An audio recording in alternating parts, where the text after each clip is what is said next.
ఒక్కటి గుర్తుపెట్టుకో, నేను నీతో మాట్లాడకపోయినా, నువ్వు నాతో మాట్లాడకపోయినా నేను నిన్ను మర్చిపోతాను అనుకోవడం నీ పొరపాటే.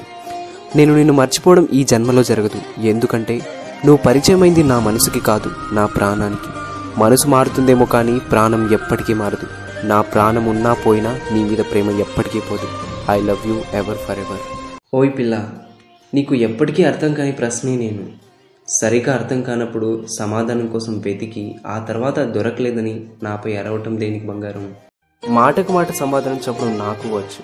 అయినా మౌనంగా ఉండటానికి కారణం బంధాల విలువేంటో అర్థం కాని వారికి మాటలేం అర్థమవుతాయని.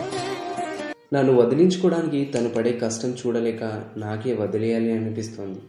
కానీ ఇప్పుడు నేను వద్దు అనుకుంటే ఎప్పటికీ చేరుకోలేను. ఎందుకంటే మరో జన్మ ఉంటుందో లేదో తెలీదు మళ్ళీ తనను చేరుకోవడానికి.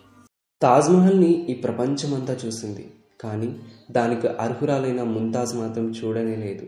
అందుకే మనిషి ఉన్నప్పుడే ప్రేమను చూపించండి. వారు పోయాక ఎంత ప్రేమను చూపించినా, ఎంత బాధపడినా వృధానే అవుతుంది.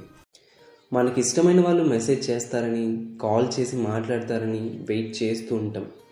కానీ వాళ్ళకు మనతో మాట్లాడాలని లేనప్పుడు మనం ఎంత వెయిట్ చేసినా బాధపడటం తప్ప ఇంకేం చేయలేం. 25 ఏళ్ళు దాటాక ఇంకా లవ్ పోయిందనో, ఎవరో మోసం చేశారనో అనేవి చాలా చిన్నగా కనిపిస్తాయి.